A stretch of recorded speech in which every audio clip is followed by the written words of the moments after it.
Thanks for listening to this episode of Screen Facts with Jason Davis, your movie trivia and discussion podcast. Please don't forget to like the Facebook page, facebook.com/screenfacts. Let us know if you have any questions or comments. You can also tweet me at Jason Davis Voice or email screenfacts@yahoo.com.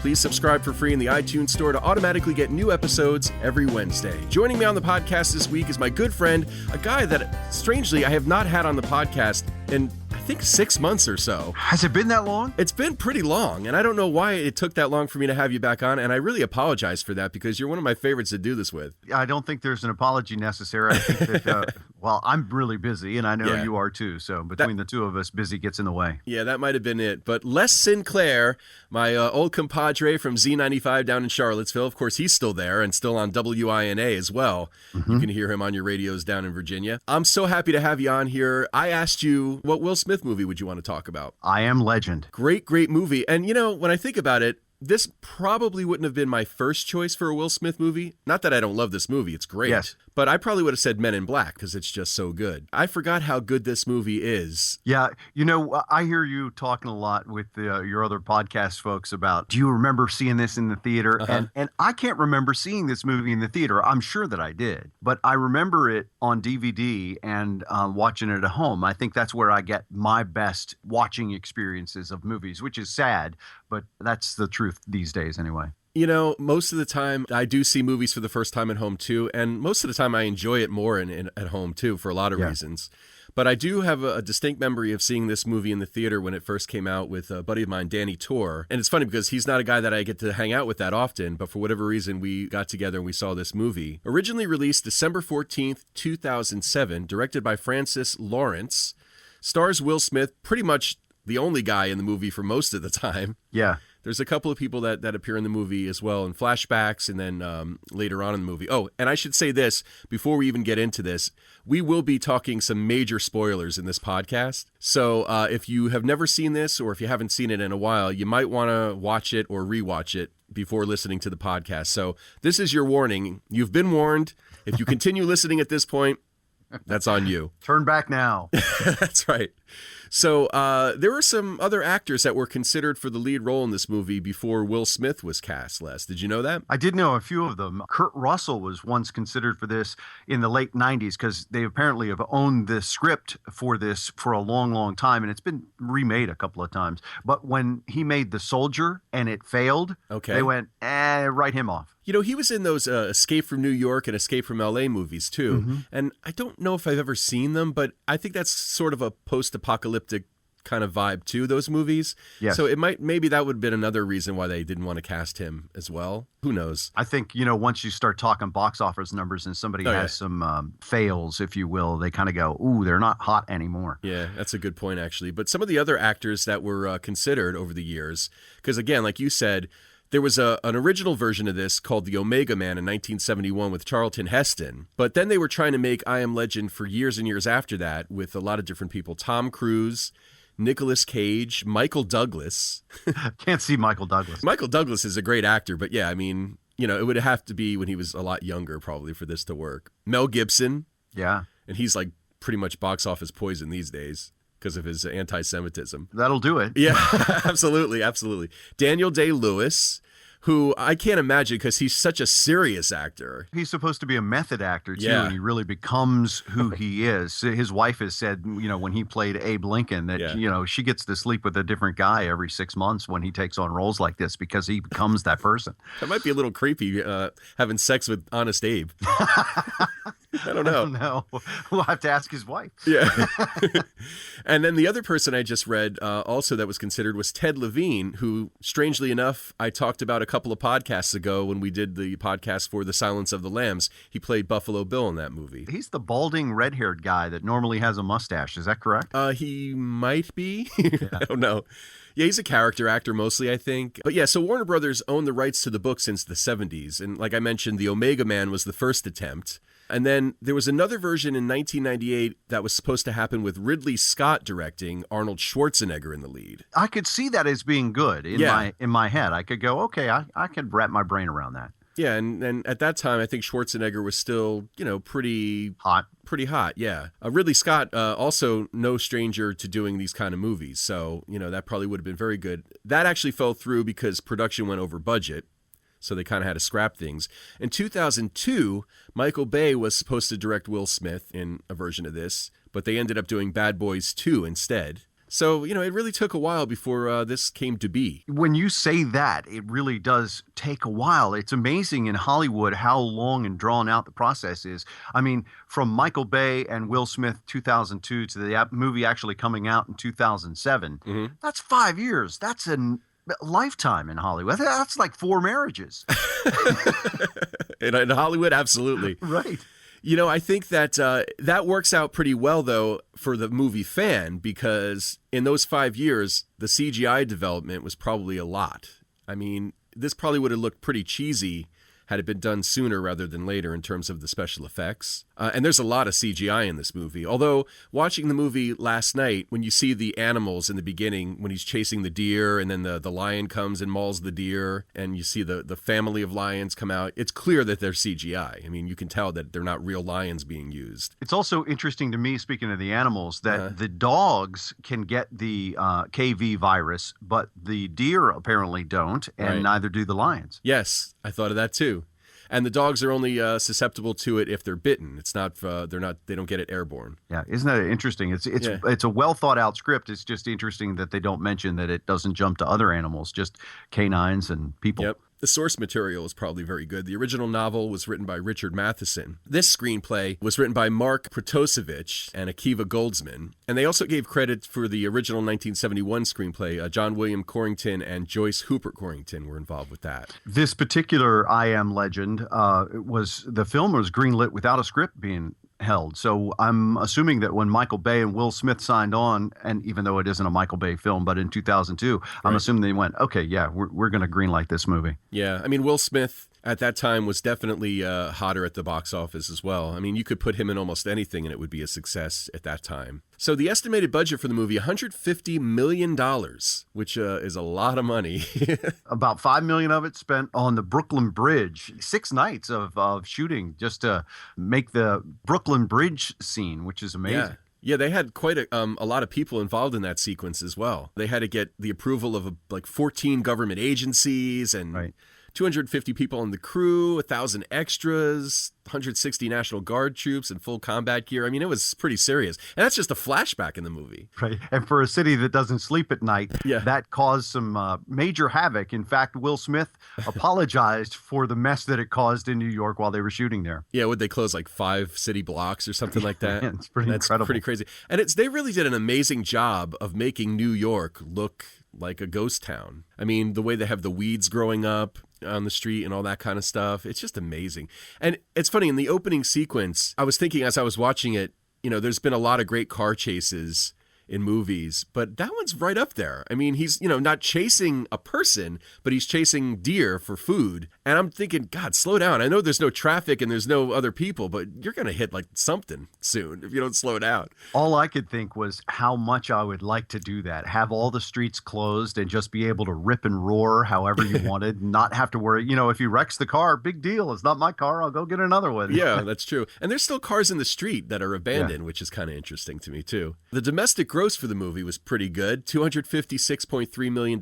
Worldwide, it made $585.3 million. That's more than $500 million, folks. That's a lot of money. Yeah, Will Smith is and was a box office draw. I guess he's sort of lost his luster a little bit these days, but he's still responsible for a heck of a lot of money going into the movie industry. Well, he's about to be in a new movie called Suicide Squad, which is coming out this summer, which is another big superhero movie. So I don't think he's the star of the movie by any stretch, but maybe this will be the thing that kind of gets him on the fast track to box office gold again. I think, though, that he has taken risks with his career. I mean, especially with things like The Pursuit of Happiness, and even I think he started with I Am Legend. My belief is that this was the one that really put him in a holy Cal, this guy can actually act because yeah. he's acting all by himself, essentially. Yeah, anytime you're an actor and you're carrying an entire movie by yourself, that speaks volumes of your talent, without a doubt. He's phenomenal in this, too. I mean, he's just great. It's one of those arguments that I have with, we start discussions, and it's like Will Smith, Tom Hanks have both done movies. Tom Hanks did Castaway, Will Smith this one, where the predominance of the movie is shot with just them. And I think that when a movie like that does a huge box office, it's only by the grace of their good acting. Absolutely.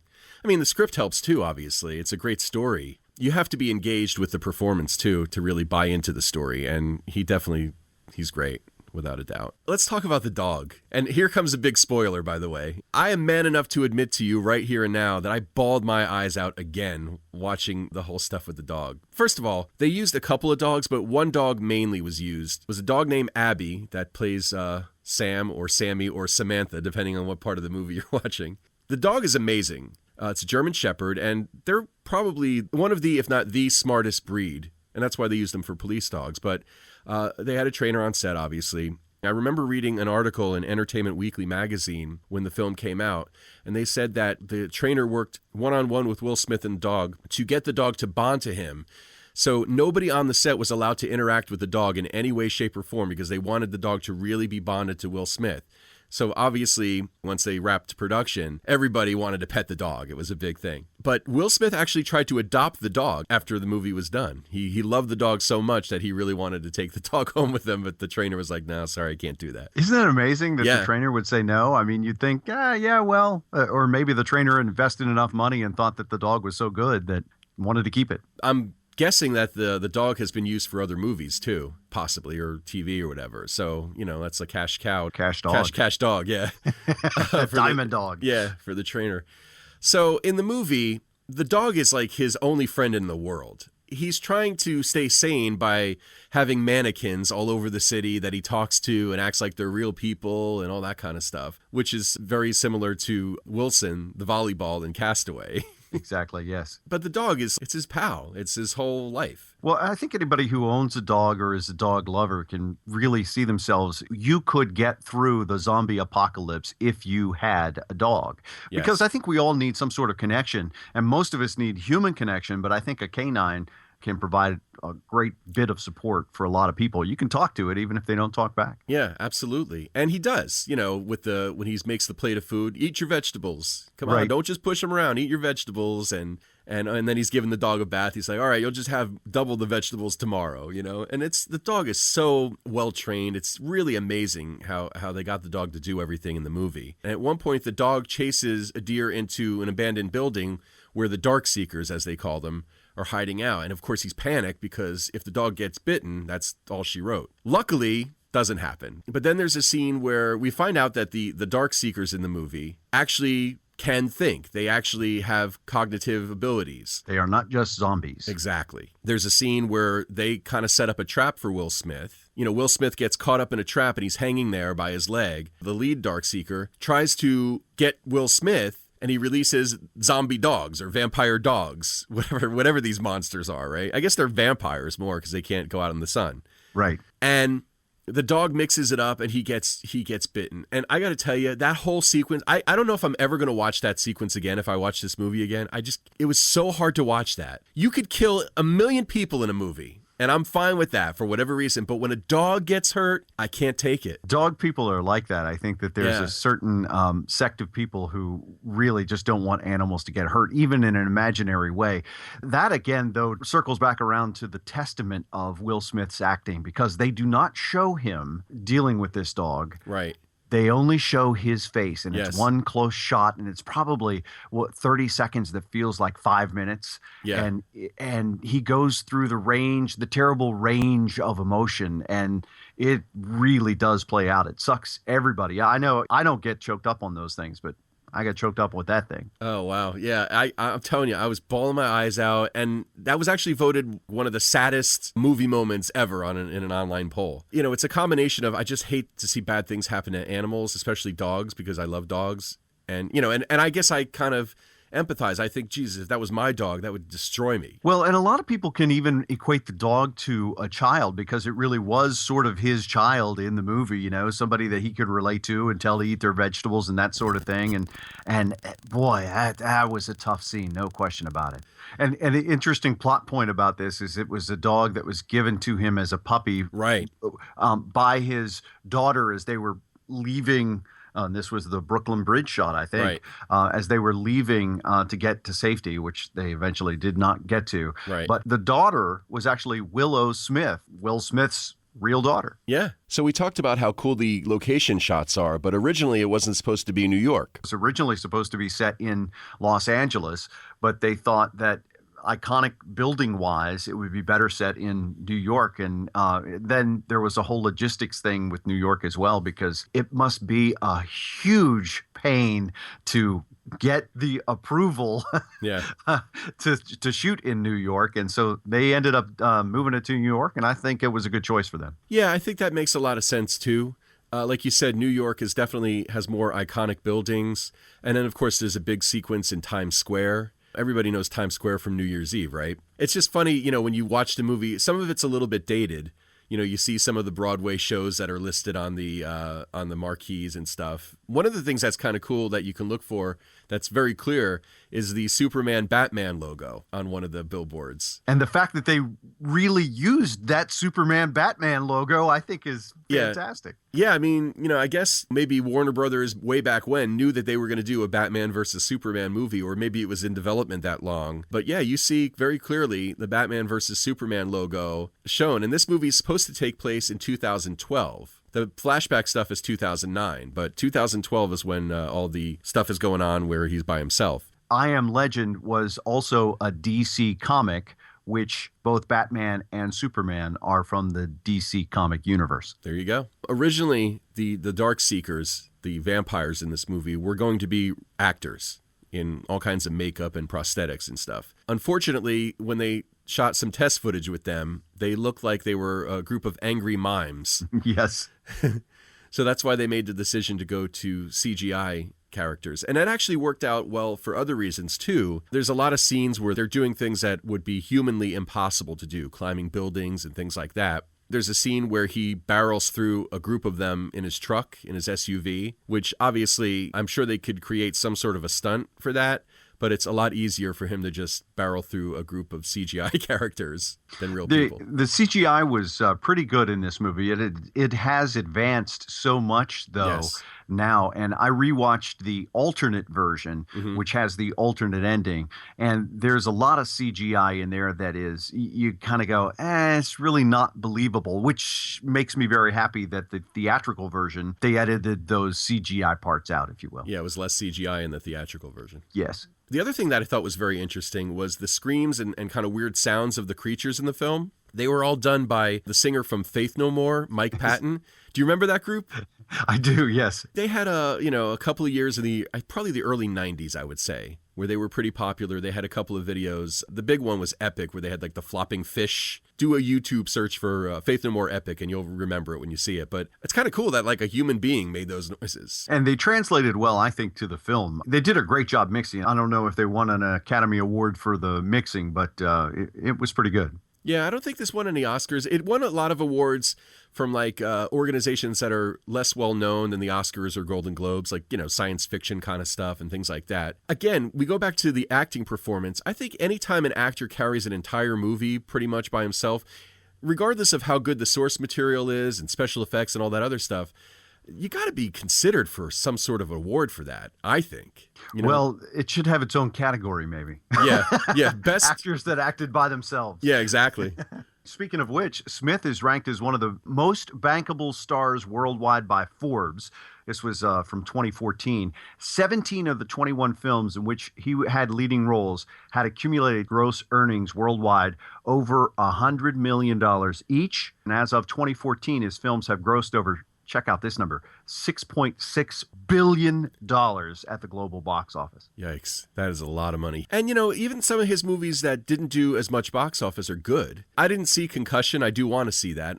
Yes. He looks fantastic in that. But I remember Hancock was a movie that I think was a little bit of a disappointment box office-wise. I thought it was a pretty cool flick, though. I thought it was a good film as well. I, Robot was really good. Yeah, and the bridge that the android drew in I, Robot is the same bridge that they had to do the shoots on here. So he's featured in 2 movies with I that feature the Brooklyn Bridge. Yeah, Will Smith definitely has the action genre down, anything with action and physicality. I was watching one of the behind-the-scenes featurettes for this, and they talked about his training program for this. But he says when he gets ready to do any kind of movie that involves a lot of physicality, he likes to stay in shape anyway. So rather than having to get in shape, if he's a couple of weeks out from filming, he's pretty much there. He just has to work with the trainer for a little bit to get right where he needs to be. But his training regimen for this movie, they wanted to make him look like he was eating to survive, but there was no abundance. So he's sort of skinny, but he's ripped. He's lean. Yeah, very lean.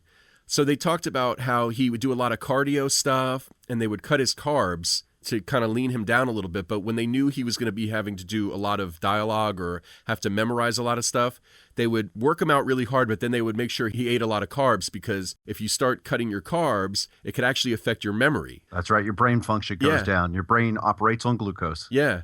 Which is interesting how, the balance that, and the guy that he trained with for this also worked with him for Ali and some other stuff. So, and he's a guy that's done a lot of training stars for movies. When he was in Ali, he was huge. I don't know how many, a couple of 100 pounds. I don't know what Ali weighed in at, but he was softer, but definitely more massive. In this, he was still muscular, but much more ripped. It's got to be hard work. That's the thing. A lot of people go, oh, actors, they earn a lot of money and they don't really have to do a lot, blah, blah, blah. Listen, if it were that easy, everybody would do it. And the fact that they have to get in the kind of shape they do, and even the physicality during the performance, running over cars. And he does a lot of that in his movies, too. Just getting in great shape. And again, going back to what we said before about how good he is on screen and carrying a movie by himself. It's got to be hard to get in those moments, like with the dog and everything, when he's trying to reverse the virus and all that kind of stuff. There's some really, really intense moments where you go, man, that's got to be grueling to perform like that. Serious lying with conviction going on there, right? Yes, exactly. The actress, Alice Braga, Anna, she's the first person that he comes across, in 3 years, I guess, in this movie. Right. She's first seen in the film rescuing him from his overturned car, as you were mentioning. There's a lot of physicality, and even though those cars and the like are on a gimbal, there's still a lot of being tussled around, and you've got to remember your lines and what to do. And so she came along then. And interesting, she's been an actress for quite a little while. She starred in an yogurt advertisement when she was 8 years old. Oh, that's cool. It's always good to hear about a child actress that grows up to become a successful adult actress as well. Okay, so let's talk about the 2 different endings. In the theatrical version of the movie, he finally figures out the proper formula that's going to reverse the virus. And he takes the blood from the Darkseeker. He gives it to Anna. Go to Vermont, where there's supposedly a colony of human beings living. The cure is in this blood. Take it there. And then he has a grenade and he blows himself and all the monsters zombie up. Creatures Yeah, away. he's legendary because he saves humankind by sacrificing his own life. That's the ending that test audiences chose, by the way. And I have to say, this is a perfect example where you shouldn't listen to a test audience. I like the alternate ending better. The alternate ending is where he actually survives this by giving the girl who they have taken, the monster, the female monster, Darkseeker, if you will,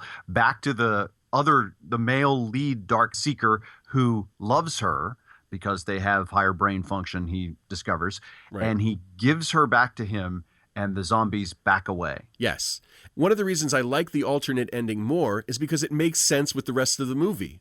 Because during the course of the movie, the Darkseekers, specifically the leader, show that they have cognitive thought. They set a trap to capture Will Smith's character. So they clearly are able to think. And so it would make sense that in the alternate ending, when he communicates to Will Smith by making the butterfly on the glass with the blood, and then Will Smith realizes that the Darkseeker that he has captured to do the testing on has a tattoo of a butterfly on her back. And that's how he realizes, oh, he's talking to me. He's saying, hey, give her back to me and I'll let you live. So there's communication going on. And that makes sense with the rest of the movie, where the ending that they actually showed in theaters does not. The butterfly plays a huge part in this movie. He Yep. sees butterflies all along the way. It's one of the interesting things, the differences between the theatrical version and the alternate version. The butterfly on the neck was from Anna in the theatrical version. Right.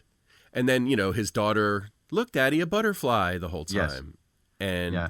and actually in the theatrical version, the glass, when the dark seeker keeps running into the glass in the lab and crashing his head into it, it forms a butterfly in the cracks of the glass as well. So that's a reoccurring thing in the movie. I really think the alternate ending is better. I enjoyed the alternate ending, but I must tell you that after rewatching it here now for the third time, that I understand why it was not the theatrical version. I liked it better because it made me feel better, but I also think that it wasn't believable that these beasts who were hungry and were eating humans would let him go just because he gave the girl back to them, especially since there was a horde of them. Yeah, but there was the leader kind of controlled all the other ones. They acknowledged he's the alpha. I think it does make sense because they obviously had other ways of feeding themselves. Because at that point, there were no humans left, so they were eating somehow. They Probably were surviving. the deer and the lions and the zebras, oh my. Exactly. So, I mean, they didn't need to eat Will Smith to survive. So, to me, it makes sense that they communicated to him, we've been chasing you this whole movie because you took one of us. You're the asshole,